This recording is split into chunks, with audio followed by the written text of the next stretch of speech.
عايزة أقول حكاية وفي آخر الفيديو هتعرفوا أنا باحكيها ليه. أنا كنت وأنا صغيرة عندي تعلُّق غير طبيعي بالبشر وبالأشياء وبكل حاجة، فكان مثلًا إنه المُدرّسة تيجي المدرسة تشرح لينا وبتاع، ثم إنها تتجوّز بقى والّا أي حاجة تحصل لها، ممكن أموِّت نَفْسي من العياط ومن الزعل وأكره المادة وأكره المدرسة كُلّها، فكنت باتعلّق بالأشخاص. لمّا كبرت واشتغلت كان عندي تعلُّق غريب أوي بالنجاح وإني أبان وإني يتقال لي برافو وإن يتعمل لي جوايز وكده. فأفتكر مرّة وأنا في الإذاعة باشتغل عملوا دورة اسمها لغة عربية وإلقاء، وأنا كنت فرحانة بالدورة دي أوي، قالوا إن اللي هياخد أعلى تقدير في الدورة ويعمل أحسن بحث هياخد جايزة. كان معايا ناس كتيرة بتاخد الدورة دي، أنا الوحيدة اللي خدت الموضوع على قلبي أوي، الناس كلها مجتهدة والناس كلها شاطرة وممتازة، بس هُم عايزين الدورة للدورة عشان يتعلموا، لكن أنا كنت عايزاها عشان أتعلم ولازم إن أنا أبقى أحسن واحدة وآخد أعلى وأفضل جايزة وأبقى أشطر كتكوت، وقد كان.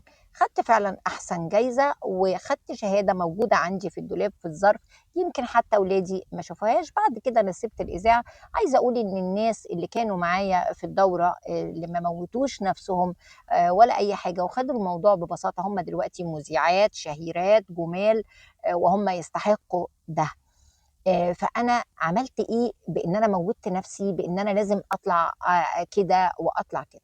دي حاجة. الحاجة التانية إن لمّا خلِّفت برضه ولادي كان أنا عندي 3 ولاد، ف كان الولدين شاطرين أوي في الدراسة، البنت مثلًا نُص ونُص خالص، فكنت واثقة إن دي خلاص بقى كده، دي ضاعت بقى خلاص. مهما باحاول أذاكر ففوّضت أمري لله وقُلت خلاص بقى أعمل إيه يعني هي مش شاطرة في الدراسة. حاليًا ال3 الحمد لله ربنا يخلّيهم يا رب ويبارك فيهم. لكن أشطر حد فيهم في الشغل وفي الحياة العملية هي بنتي، اللي أنا كنت مموّتة نَفْسي إن دي مش شاطرة في الدراسة وإن ما أعرفش إيه، حرفيًا هي أشطر واحدة فيهم، عملت لنَفْسها مشروع، عملت لنَفْسها كيان، شاطرة جدًا في شغلها، متحمّسة جدًا، دؤوبة جدًا، جدًا، جدًا. فأنا باحكي بقى كل الهري ده كُلّه ليه؟ يا ناس يا جماعة إحنا بلاش نتعلّق بأي شيء، التعلُّق إنّك تبقى أحسن حد، التعلُّق إنّك تبقى مثلًا أنا لو كنت باعمل الفيديوهات دي أيام زمان، أيام ما كان عندي تعلُّق، كان زماني بقى عندي دلوقتي مُخرجين ومصوّرين ومُعدّين للبرنامج وخدت الموضوع على قلبي جدًا، ولازم أبقى أنا أشطر واحدة في مجالي، إنّما أنا دلوقتي باعمله لسببين أنا بافيد الناس و باتعلّم أنا كمان وب باحب أعمل ده، أنا باحب أعمل ده، وعندي خبرة من أيام الإذاعة وكده، وعندي كمان history في العيلة إن هُم بيحبّوا الحاجات دي. ف أنا باعمل عشان كده فقط. افرض إن أنا الفيديوهات بتاعتي دي لا جابت مشاهدة ولا جابت معجبين ولا حد nothing، ما فيش مشكلة خالص، ما فيش حاجة خالص بقت تأثّر عليّا إنه أنا باعمل كده فلازم يحصل كده، أنا باموّت نَفْسي علشان كده. هل معناها إن أنا ما اجتهدش؟ لأ، أنا باجتهد جدًا. أنا حتى لمّا جيت أعمل الفيديوهات دي أنا خدت دبلومة وباخد دبلومة وهاخد دبلومة وباتعلّم عشان أعمل حاجات آآ على علم وعلى الصح، لكن دي مش دعوة للتواكل، ولكن دعوة لعدم التعلُّق.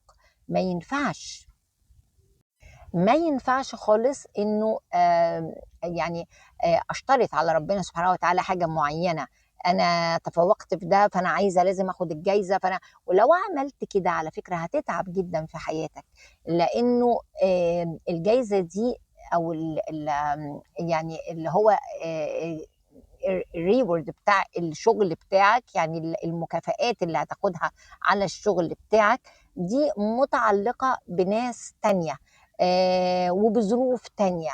فممكن أوي إن الظروف اللي حواليّا أو كده أنا باشتغل في شغلي جدًا، جدًا، جدًا، لكن ممكن الظروف اللي حواليّا تخلّي مش م م ممكن ناس أقل منّي كفاءة تطلع وتبقى أحسن منّي وتاخد مرتبات أكتر منّي وتشتهر أكتر منّي وتمشي على الred carpet بتاعة مجالك، لكن آآ مش ده اللي أنا باشتغل علشانه، ما بقاش ده اللي أنا باشتغل علشانه.